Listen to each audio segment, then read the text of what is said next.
What is going on, everybody? Welcome to the Off the Mic Sports Network here, on live here on the channel. After what was quite possibly one of the best WWE shows this year, you can make the argument for Elimination Chamber because of some of the significant stuff that happened. You know, the chamber matches were great. A lot of the twists and turns within that. What is the saying that Jacob Fatu always says? All gas, no brakes. That's what this show was. And I mean, we were already heading towards an amazing match between Rhea Ripley and Iyo Sky in the main event. Like, legitimately, and I know some people are gonna call this tribal.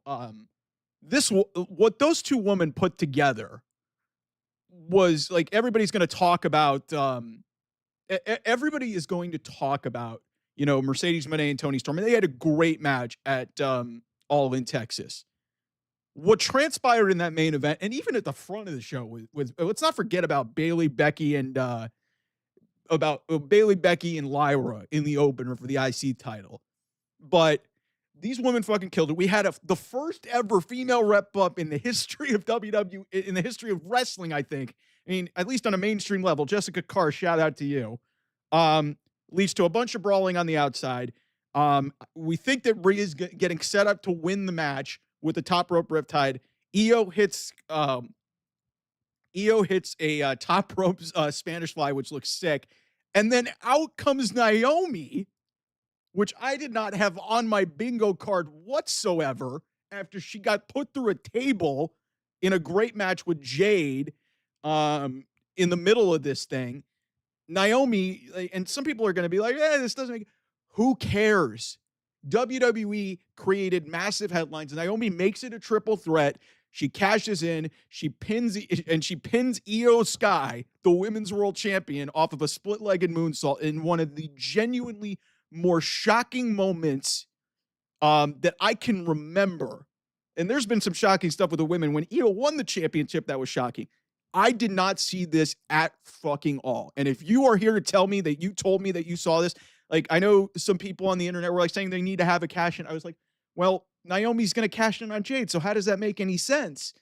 And then Naomi turns around at the end of this show, and literally, like, the female heist of the century this was. The heist of the century. And yes, I understand Iyo takes the pin here, but she doesn't really lose anything from this. This is the most advantageous cash-in maybe of all time. And Naomi steals it, and she's standing tall at the end of this, and nobody deserves this more than Trinity Fatu, Naomi. Nobody deserves this more, because she went through everything that you could possibly fucking imagine, with leaving with Sasha Banks, Mercedes, back in 2022, having to go through TNA, coming back at the Royal Rumble. Then she plays really second fiddle to, Jade and Naomi, or Jade and Bianca. And she gets this angle, and it has taken her into a wholly different stratosphere. Like, this was a certified moment in time for one Naomi. And I am so freaking proud of that woman, because it has taken a lot out of her to, get to where she truly belongs on top of this women's division. Because let's be real, Naomi never felt like as big of a deal as she feels right now. Because in 2017, when she won that title at Elimination Chamber and then had to re-win it again after getting injured, she was all about the glow. There was no character to her. She was appealing to the fans. She had the cool athletic spots. This is a character, everybody. And she said it with her catchphrase, proceed with caution. Those two women in the ring, Rhea and Iyo, did not proceed with caution, because they were beating the ever-living shit out of each other in that main event, which was, like I said, one of the great matches in women's wrestling history. It was that fucking good.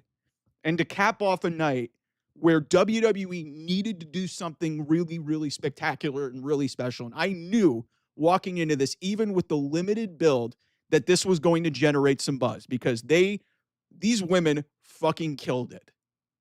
all around. And it was capped off with that incredible main event and that incredible twist ending that is certainly going to generate some buzz.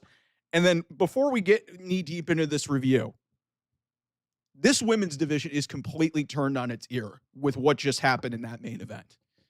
With Naomi being the women's world champion, the Jade element, they've clearly moved off of that. So Naomi can branch off into a different storyline. If you don't like Jade Cargill might win the women's championship at SummerSlam. Tiffany Stratton may very well win the women's championship at SummerSlam.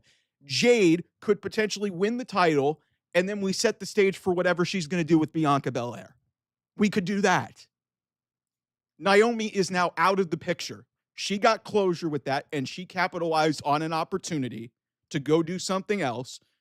And however this gets turned out, if she gets a proper reign, Stephanie Vaquer is waiting at Clash in Paris. She could potentially, what her situation is completely up in the air. There is a lot to be answered. There's a lot of questions, and they have opened up a ton of possibilities with everything that happened in literally the last 5 minutes of that show. So, what a freaking show. This was better. I will say this. This was better than what happened at the first Evolution back in 2018, which was admittedly a great show, but it was not even close to this. This was way better. I would go as far as to say this is WWE's best show since WrestleMania 40. Some people will argue Elimination Chamber with the John Cena heel turn to close it out. And, the two great chamber matches and, the Sami Zayn and Kevin Owens, incredible, no DQ, the unsanctioned match. Like, you could make the argument that is probably, these are 1A and 1B for me. And given the limited build and given what WWE really and TKO did to set this thing up to fail with the limited build that they gave it in advance of it, like, these storylines were out there. But really, outside of Becky, Lyra, and Bayley, like, really, there was nothing in the immediate build. And obviously, the Liv Morgan component really screwed a lot of this up. But every single match on this show was outstanding. A battle royal, which should have no right in being nothing more than a schmoz, was entertaining and was great and actually had a lot of good action and elevated a lot of people in it. That opener was unbelievable. Trish Stratus at near 50 busting out a moonsault and getting a great match. Tiffany Stratton doing great shit. The Jade Cargill having maybe the best match of her entire career in that no holds barred match with Naomi.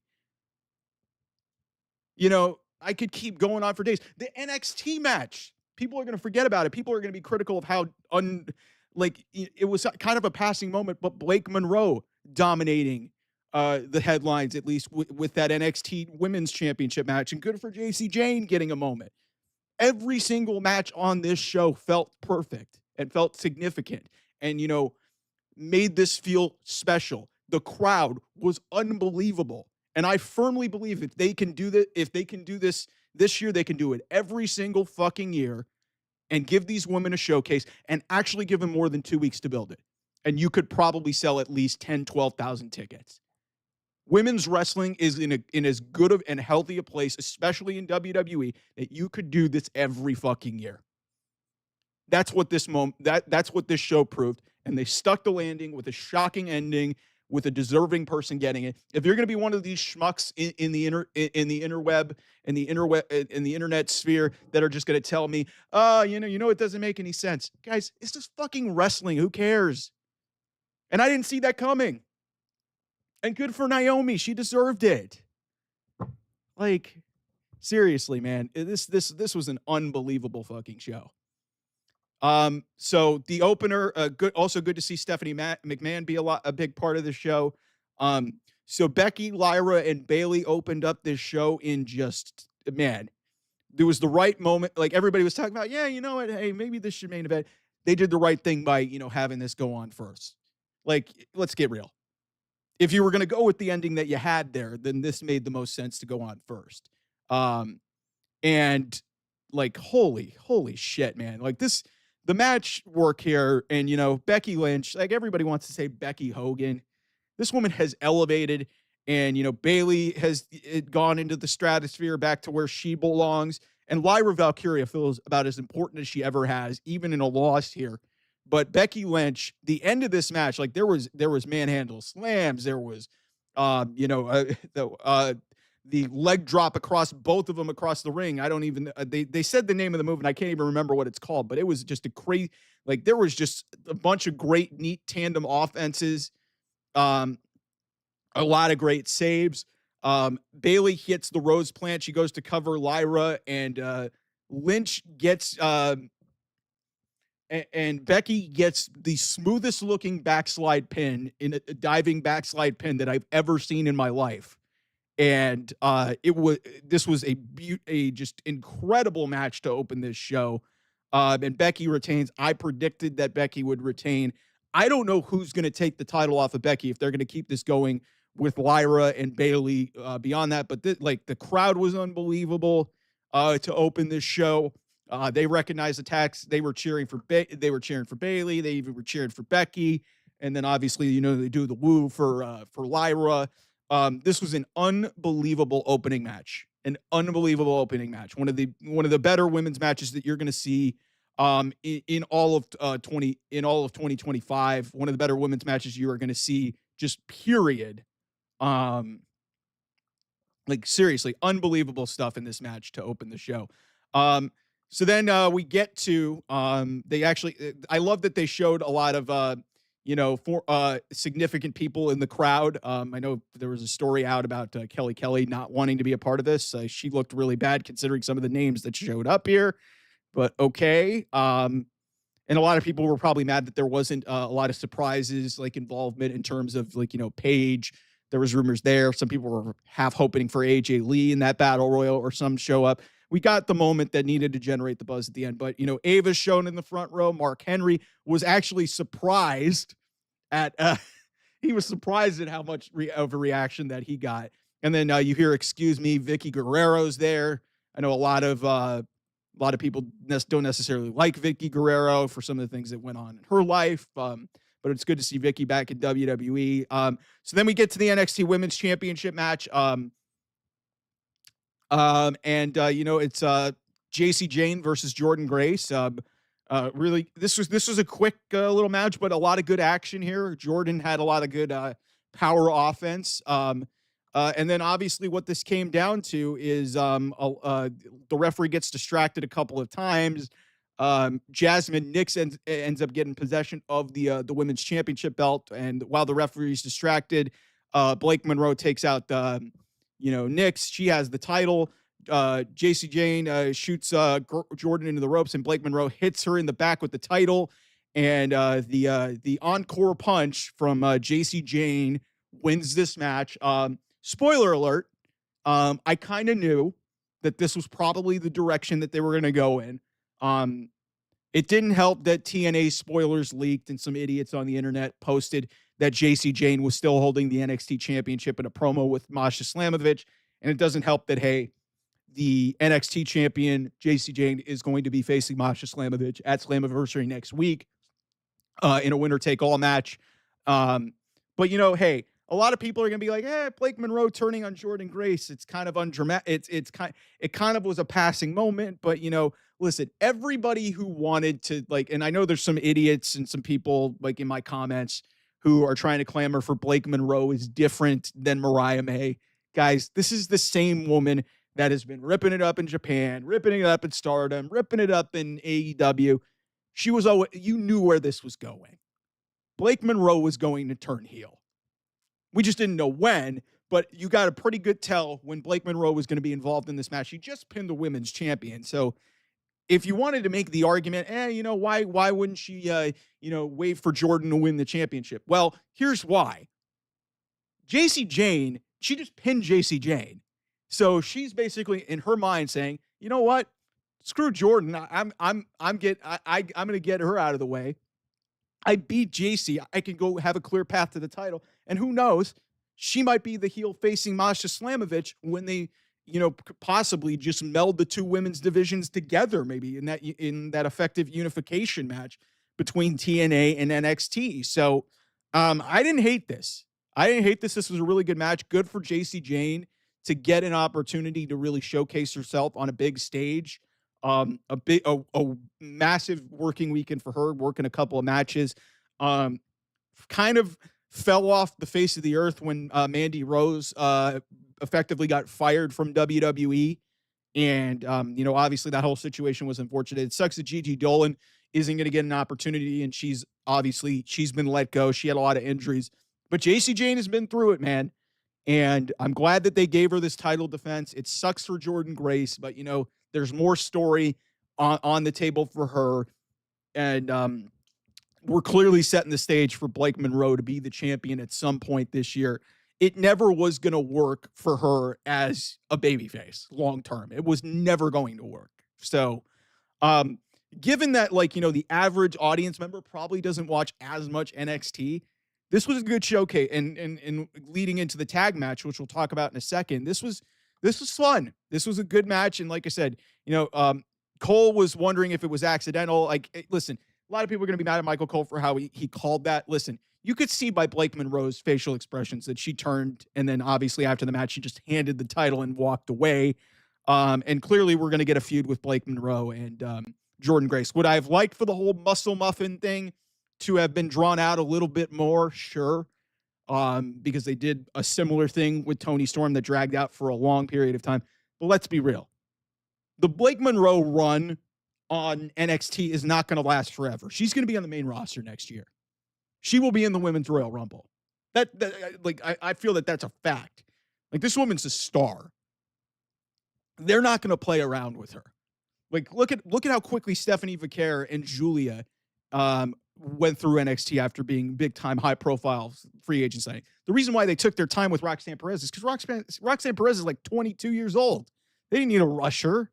So I'm totally fine with this. I am totally fine with the way that they handled this.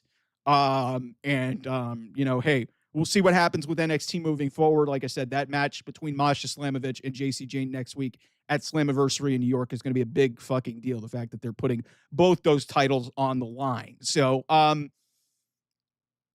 it's a lot of people are going to be mad about the way that they rushed to that heel turn, but you know what? Hey, you do it on a big stage. I like that Blake Monroe was on there.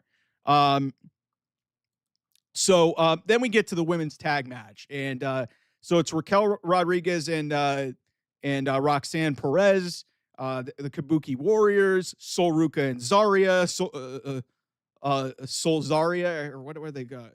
Zaruka. I don't even know what they're called. That group is, and then obviously Charlotte Flair and Alexa Bliss. And let me say this before I get into the match. This is all setting the stage for Charlotte and Alexa to be the women's tag team champions. Just because they didn't win doesn't mean that it was a failure of a decision. I think that, based off, Alexa winning and getting a pin on SmackDown, you knew that this was kind of the different. And also, they barely gave, I understand that it's still, I guess it's the same tag team title reign as Raquel and Liv, but, they literally gave Roxanne the tag title. At least give them at least a couple of more weeks. I could see this easily being a match on SummerSlam and Charlotte and Alexa winning the titles there. Really, like I said, the dynamic between Charlotte and Alexa is, honest to God, low-key one of the best things going on in this women's division.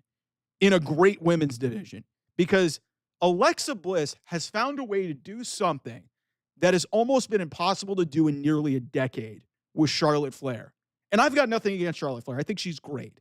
She's been overpushed, and there's been a perception about her that she is really about herself. But what Alexa Bliss has done with this alliance and the We're Not Friends thing, it has really humanized Charlotte and made Charlotte likable. And she had this great piece in the Players Tribune that was really outstanding.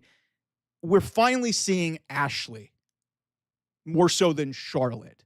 And even with all the glitz and the glamour and the robes and everything, and her being Ric Flair's daughter, we're seeing Ashley. And we saw that a little bit when she was having those moments with Shotzi near the end of 2023 before she got hurt. But we haven't seen that, and it's really been the same old Charlotte. And finally, Charlotte Flair may be likable, and this tag team, like Charlotte was getting cheers, Alexa's getting some of the biggest pops in the damn women's division. And the moment in this match, that a lot of people are going to be talking about. Zarya goes for, well, actually, also, Sol Ruka, 3 matches in 3 nights is unbelievable for that woman. She hits a soul snatcher. She snatches the soul of Charlotte in this match, which was a freaking outstanding spot. And then their tandem offense, where Zarya is going for the spear off of the, like, pushback. I forgot what the move is. And Charlotte pulls Alexa out of the way to save her.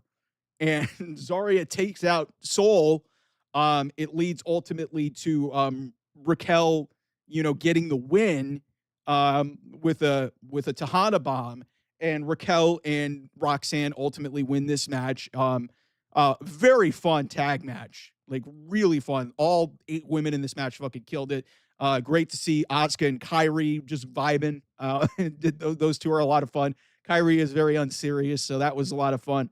Like I said, the Charlotte and Alexa dynamic, obviously, Raquel starting to believe more in Roxanne is a great story. And then Sol and Zarya planting more seeds of dissension, planting more seeds for dissension of their ultimate breakup, with Zarya probably turning on Sol to go after the Women's North American Championship, because that's been building for a while here.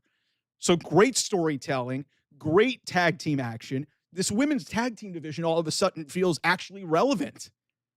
Who would have thought that? You put 2 of your best stars in it, and then you mix in NXT people, and then, hey, coincidentally, one of your best tag teams who used to hold the titles a year ago are back together. Presto, you got a great fatal 4-way here. Who knew? I wish they would have built this up better, and who knows if this was really the plan, because obviously, the Liv Morgan component of this kind of screwed a lot of things up. But this was a freaking outstanding tag match, and like I said, this has been a great show. Up to this point, we're going to get through this. They then show Tori Wilson in the front row. Melina, great to see Melina. Molly Holly, who works for WWE.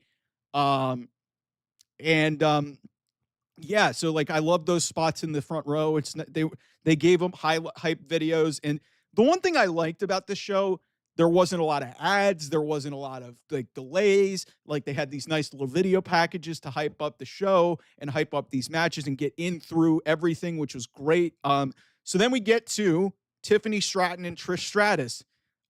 First singles title match for Trish Stratus in 18 years. 18 years, they said, which is wild to even think about. And Trish Stratus, listen, this match didn't go long. It was straight under 10 minutes. Really, this was about getting another big win for Tiffany. But I got to say, man, Trish Stratus is going to be 50 at the end of the year. She still looks phenomenal. Like obviously she's beautiful still. She's a beautiful woman. We've known this for 25 years. Trish Stratus can still fucking go with the best of them. Like, this was not just hey, we're carrying Trish to a great match. Trish was just as big of a part of this match as Tiffany Stratton was. Also, shout out to Tiffany Stratton for hitting an end to heartache in this match. That was great. This is like harmless, like really harmless. Nothing inherently wrong about this. Tiffany got most of her key offense in. Trish went for a moonsault near the end, but Tiffany gets her knees up. Tiffany puts Trish down with the Alabama Slam, hits the prettiest moonsault ever. This is over in under 10 minutes. And seriously, for a thrown together women's championship match, this was fine. This was great. This was really well executed in what it needed to be. It elevates Tiffany Stratton really to a new stratosphere. No, Stratus, Stratton, Stratus, whatever. And it's great. I really love what they did here. And it makes Tiffany feel like a big deal. You were thinking in the back of your mind, maybe Naomi cashes in there. It was like, yeah, it doesn't make any sense. They could make another women's championship match out of it. Ultimately after this, it seemed like maybe another goodbye for Trish. She, like I said, she was in the Women's Royal Rumble. This is her 25th year. So it almost feels fitting that maybe this might be the end for her. I hope not. But I don't know what else is really out there for her to do for the women's division. And again, like I said, she's going to be 50, but she still looks good. She still can go in the ring. So if you've got an opportunity to get Trish Stratus on your show and use her and have a decent thing to elevate other talent, I don't see anything inherently wrong with that. Like her stuff with Becky a couple years ago was great. The stuff here with Tiffany, like, was totally harmless. And she still looked like she belonged in the ring. That's what's crazy about this whole thing. A lot of people were wondering why Lita wasn't involved in this show. You could see near the end there of that run in 2023 after WrestleMania when they won the women's, Lita is not the same woman that she used to be in terms of in the ring. I love Lita. But Trish is just at a different level. She is still in great physical condition, great ring condition. And you could see, like, this was not just a case of, hey, Tiffany, go carry the veteran to a match. This was Trish and Tiffany put on a really solid match for 8 minutes in the middle of a show that had no heat whatsoever. Completely harmless. Great match. Great stuff from everybody here. It's going to be interesting to see what happens with Tiffany Stratton moving forward if she leans into more of a heel component, because I think she's better as a heel, but the fans love her. So it's really hard to figure out what they're going to do. But yeah, the big story here is Trish, like, it may be the end for her. So we'll see where that goes. But yeah, the crowd was very into it. So then we get some more stuff hyping up Survivor Series. Rey Mysterio, good to see him. Hopefully he comes back soon and is involved with it. They were promoting the Survivor Series show in San Diego at Petco Park. They're doing it in a baseball stadium. That shows you how big WWE is right now. So then they show more people in the front row. Alundra Blaze and Leilani Kai get shown in the front row. They show more celebrities. Metro Boomin was there. Lil Yachty was there. They showed Quavo at one point. So then we get to the no holds barred match between Jade Cargill and Naomi. Bianca Belair is the referee. Seriously, this was the best match of Jade Cargill's entire career. AEW, WWE, this was the best match of her entire career. And yes, maybe you could say, hey, they used a lot of bells and whistles to get through this match. And, that's completely fair. But Jade did a great job. Naomi did a great job of selling for her. We had some table bumps. Jade got thrown into a monitor in front of the announce desk, which blew up, which was sick looking. We had trash can spots. We had chair spots. But yeah, I mean, at the end of the day, like, Naomi really dominated this match. And then Jade gets a jaded through the table to win the match. Yes, we have our sponsored tables, which is still freaking ridiculous, but TKO gonna TKO everybody.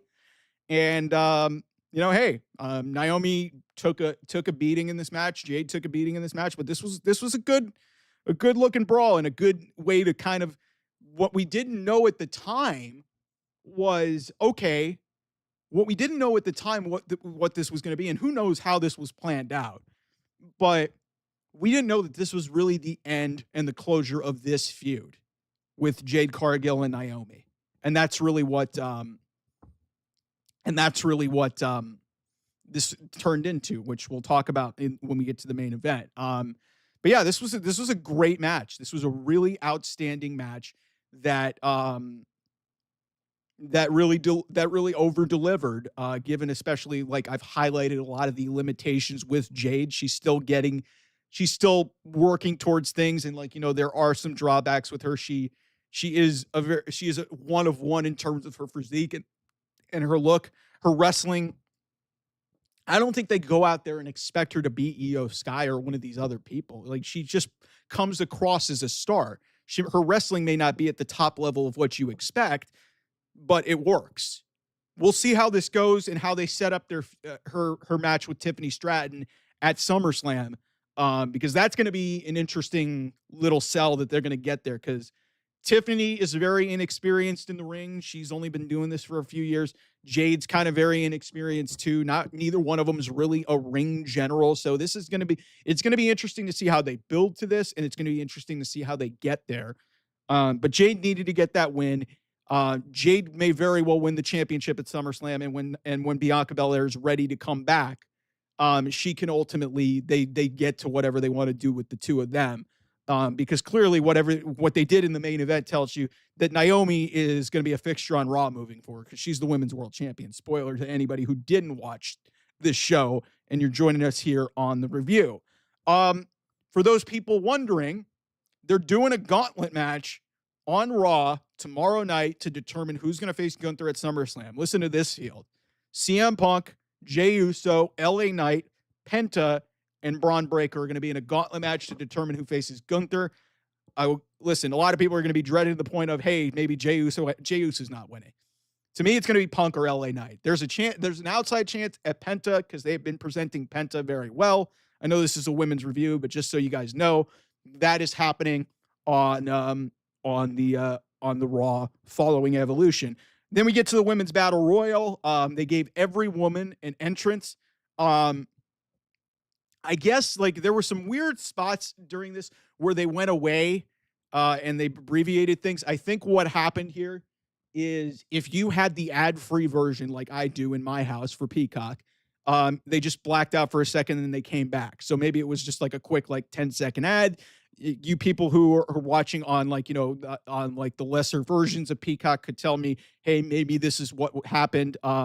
So yeah, it's one of those deals where, it makes for a very interesting watch if those are like the only semblance of actual commercials that we really got, because like I said, this was not littered with commercials. You had more matches. There was a lot of wrestling that happened on this show. So it was great. So yeah, this field loaded up. The NXT involvement was great. Not really any surprises, or not any legends really, I guess you could say, outside of Nikki Bella. So that might have been a little bit of a disappointment to some people, but there was a lot of really good spots in this match. And this ultimately came down to Stephanie Vaquer and Lash Legend in her hometown getting a big shine. She helped eliminate Nia Jax. A couple of great devil's kisses from Stephanie Vaquer, but as I said, it was either going to be Stephanie Vaquer or Nikki Bella. Some people sheepishly saying that the wrong Stephanie won. For those of you who don't know, Nikki Bella's real name is Stephanie. So, but Stephanie Vaquer wins with a devil's kiss on the apron where she just knocks Lash Legend off. And that was a great spot. The fans went crazy for this. This went 15 minutes. This was awesome and great for Stephanie to keep getting elevated to that next level. She gets a title match at Clash in Paris against who? I have no fucking idea where that's going to go. Cause like I said, that's what made that main event conclusion with Naomi cashing in Money in the Bank so unpredictable, because now Iyo Sky has a case for Rhea Ripley. Rhea Ripley has a case for Naomi. Stephanie Vaquer, Roxanne Perez is around there. Whenever Liv Morgan comes back, which probably won't be until the Raw women's division got turned on its ear with one decision that they made in that main event. Stephanie's there.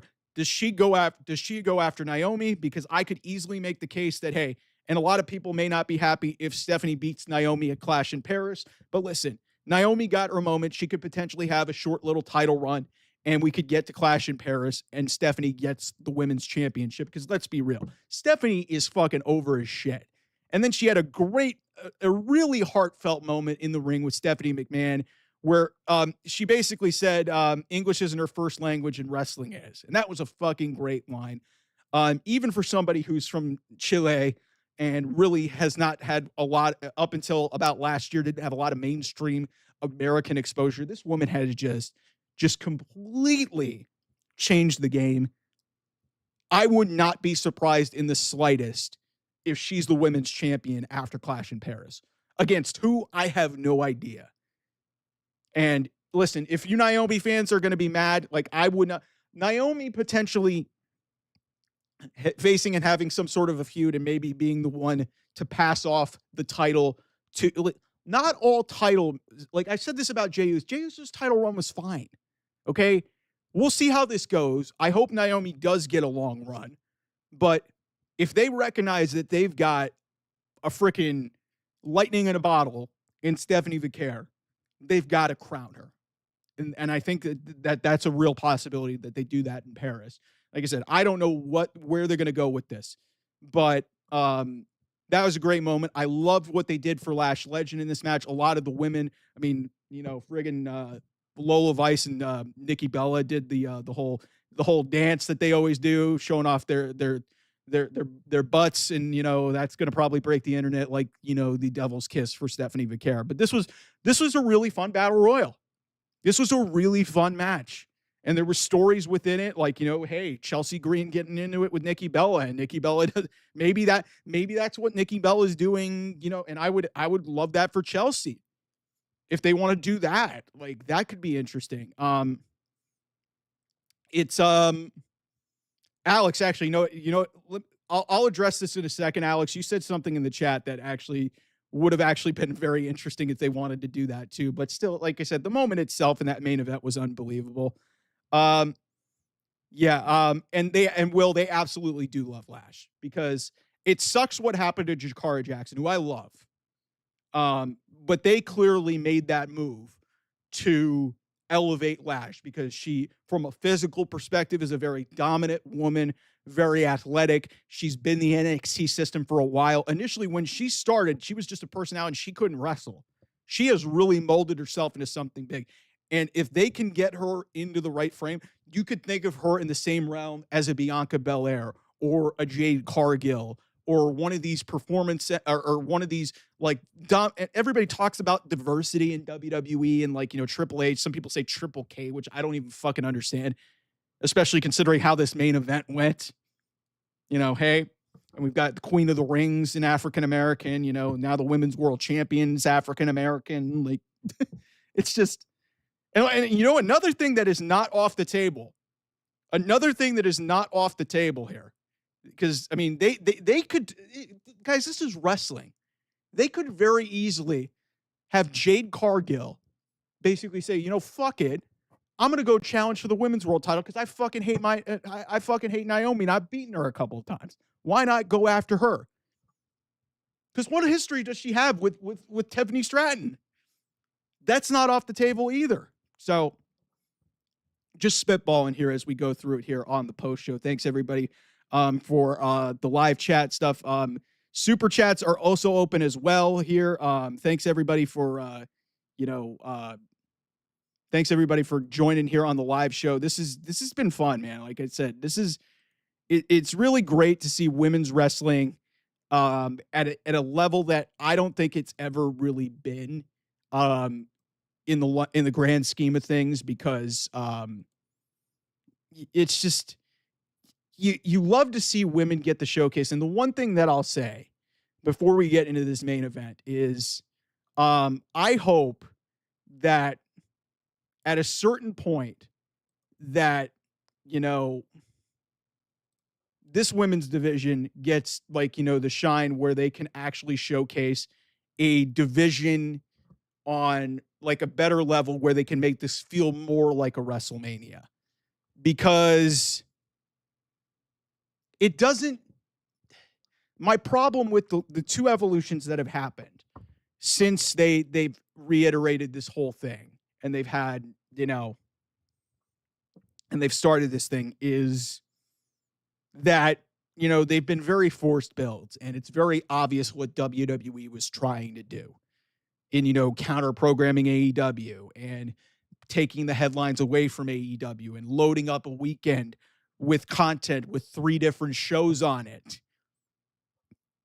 Just let the women, shine and, actually make some more stories. It's good that this crowd was there. If they actually put real time and real effort, they had, 8,000-9,000 people in Atlanta, which is great, which is really great, because all those people saying that women's wrestling doesn't draw, you're full of fucking shit. Because I'm here to tell you they'd get at least 10,000, 12,000 people if they actually built this pay-per-view like it was a fucking WrestleMania. The build was fine, but it felt very forced. The condensed calendar, we really need to have a conversation about WWE just oversaturating the market with these events and Saturday night's main events and putting these events and loading up weekends. We've got to have that conversation. Atlanta, Devin, this Atlanta crowd was unbelievable. One of the best crowds of the year. Atlanta always brings it, but they were alive from match 1 to the end of this show. So anyway, let's get to the main event, which was, to me, one of the matches of the year. Rhea Ripley and Iyo Sky, until Naomi ultimately came in and made it a triple threat. So Rhea Ripley and Iyo Sky go out and have this match. This goes nearly 30 minutes. This is one of the longest women's matches in WWE history. I'm going to have to go check that. But when you add the element of Naomi coming in the last 2 minutes of this match, 26 minutes, 20 seconds was the official runtime on this match. And you had the first ever female ref bump. Iyo Sky doing crazy maneuvers. Rhea getting a visual pinfall that didn't have to, she hits a razor's edge. They go out and brawl into the crowd, and Iyo jumps off of a road case in the midst of the crowd, which was crazy. And all this crazy shit happens. Iyo hits the over the moonsault, but Rhea kicks out. Io's losing her mind, and you're wondering how this is going to end. And like I said in my predictions that I thought Rhea was going to win this match because they were laying on this whole element of Rhea hasn't beaten Iyo, and she never has been able to beat Iyo Sky. So it felt like, hey, they were going to crown their biggest women's star in the main event of Evolution. Iyo winning would have been great. So then down the stretch of this match after the kickouts, Iyo goes up to the top. Rhea goes to the apron. Sky grabs her, punched her from the top ropes. We get the slam on the top, the ring post. Rhea tries to set up for what looked like a riptide. Iyo hits the Spanish fly. Naomi's music hits, and when I tell you that me and my sister here in the house were going crazy, we were like, "What the fuck is going on?" Listen. Okay, Edward, let me address this real quickly, and then I'll get to the end of this match. I talked bad about this show before it happened because I don't think they put the necessary effort into building the show and what it could have become. I knew, and you guys can go check this on this stat. I knew that the women were going to go out there and fucking deliver. But they were put in a really tough spot, much like the first Evolution back in 2018, because they really only did that to counteract for the fact that the women couldn't go to Saudi Arabia. That's what happened. So, yes, in some case, I do owe WWE an apology, but what they did to set up this weekend was the completely wrong way to do this. They could have very easily had this happen in like September or something like that, and had it built up and build this up like a female WrestleMania. This felt like a big deal. It could have been a much bigger deal if you would have put more of the necessary build and not had one match announced for this show literally 2 weeks before it. So,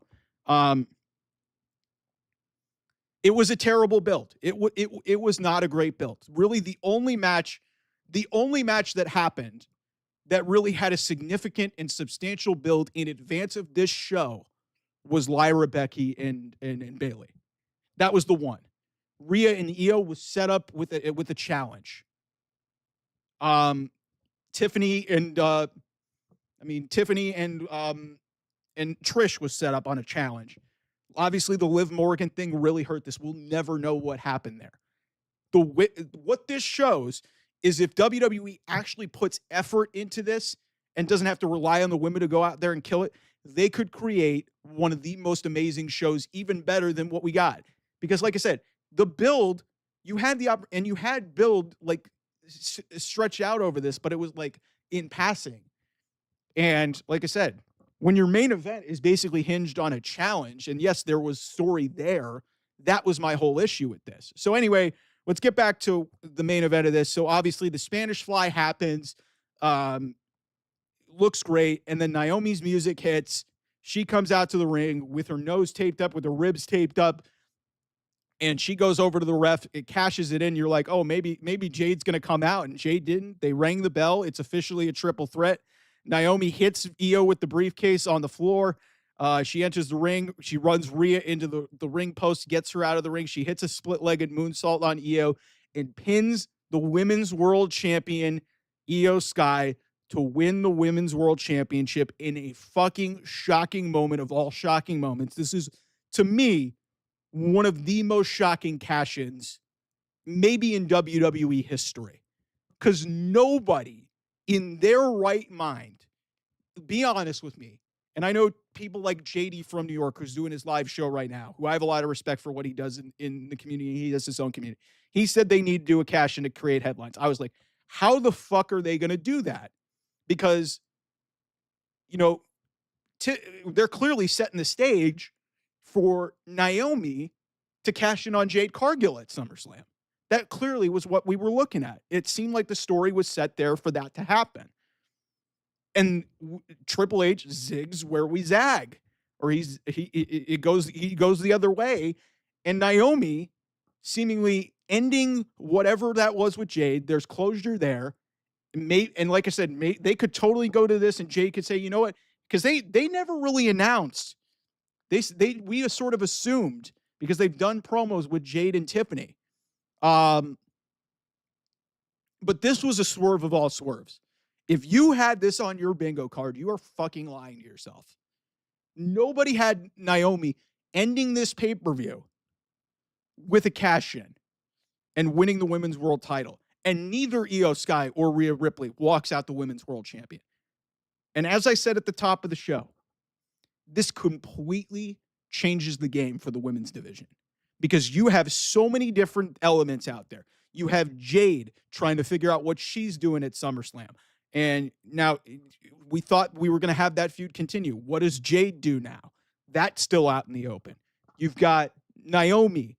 Stephanie Vaquer has an opportunity at Clash in Paris.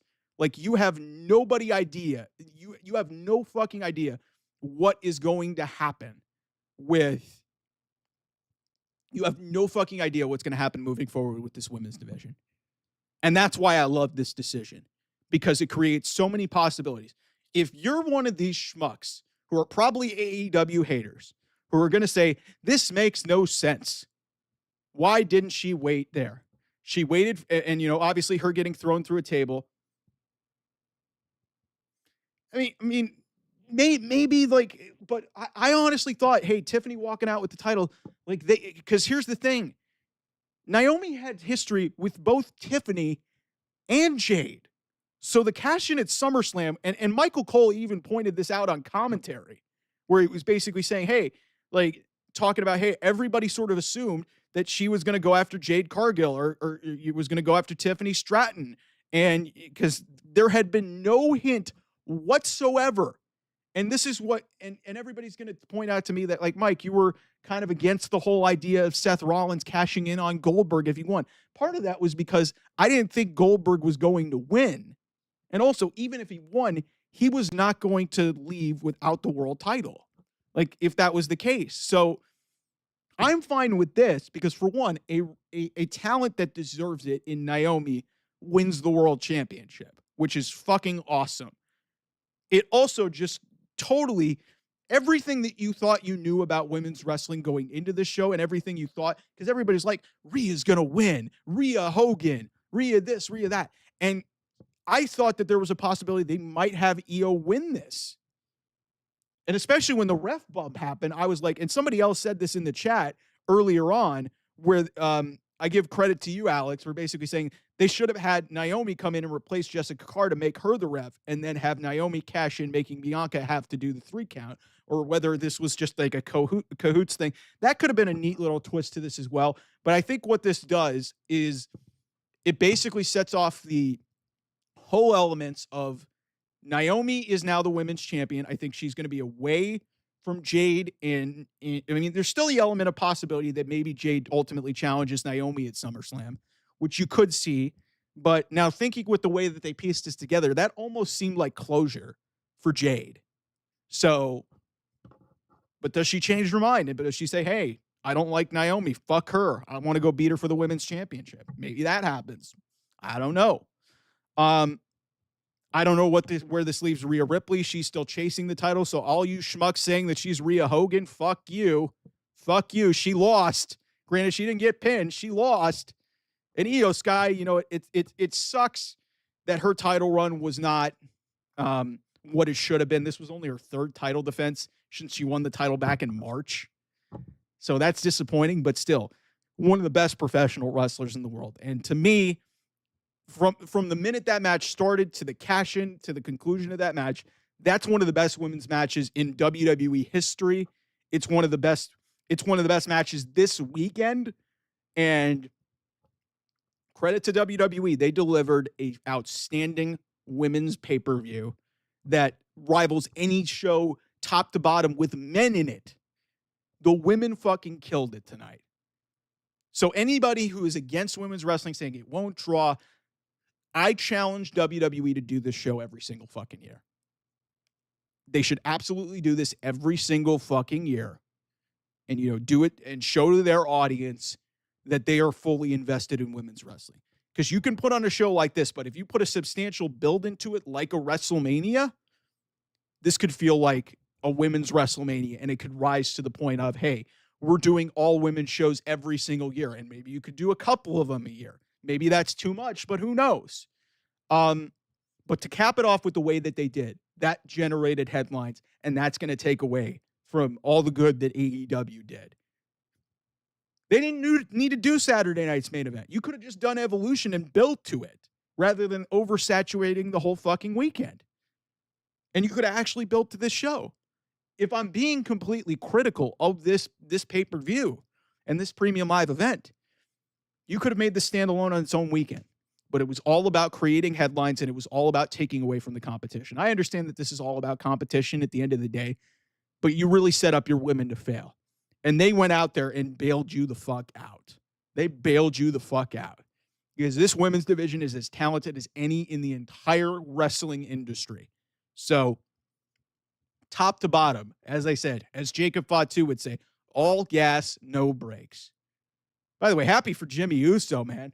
His wife's a champion. I mean, it sucks that Jimmy couldn't win the championship at Saturday night's main event, but seriously, I cannot say enough good things about Naomi and Trinity Fatu. Like this, she has been through so fucking much. She's lived through the Funkadactyls. She lived through, all of these things. And I even said to my friends in a chat, whenever she gets that moment to cash in, it's going to be a really iconic moment. And when I tell you that this was the best cash in women's in the history of the women's Money in the Bank, it was, because nobody had it on their bingo card, and nobody deserves this more than Naomi. She is universally beloved. She's finally found a character, and she's finally, legitimately like one of the best. Legitimately one of the best in the division. She's evolved from the NXT version of the reality show, that female version, to the Funkadactyls, to the Glow, to all these different things that she's done in her career. This is the best version of her. And it all went to, hey, she walked out, she bet on herself, she did everything that she possibly could, comes back, and then this storyline that potentially, like, we don't know why this got set up with Jade getting rid of off TV. It has vaulted Naomi into a different stratosphere. And she lost earlier on this night. But this feud with her and Jade took her to a new level. And then she makes that decision to cash in on Rhea Ripley and Iyo Sky and win the women's world title in the main event of Evolution. Naomi was in the Battle Royal at the Evolution 7 years ago. She was the last image of this show, winning the women's world championship, winning, shocking everybody, and cashing in Money in the Bank. And what this does, as I've said, is create just so much unpredictability within this division. And I hope they give Naomi a run. If it's a short run and they just use this as a means to an end to get to Stephanie Vaquer, fine. There's nothing wrong with that. But I'm glad that Naomi got her moment in the sun here on an all-women's pay-per-view. Rather than, say, hey, it's not in the main event, and hey, they do it at SummerSlam in a nondescript way against Tiffany Stratton and Jade Cargill. The more that I think about this is fucking brilliant. Because it gives you one of your unsung heroes a moment to shine in the sun. It gives you big headlines, which is absolutely something that WWE needed after what happened at Saturday night's main event with, the disastrous ending with the Goldberg stuff, and then obviously, the Seth Rollins injury, which we have no idea what that is, and we'll have a lot more coming here on the channel about that. But this event just delivered in so many different ways, and it was capped off by a rewarding talent. I completely agree. Sol Ruca is a future face of this division. Charlotte and Alexa shining as a team.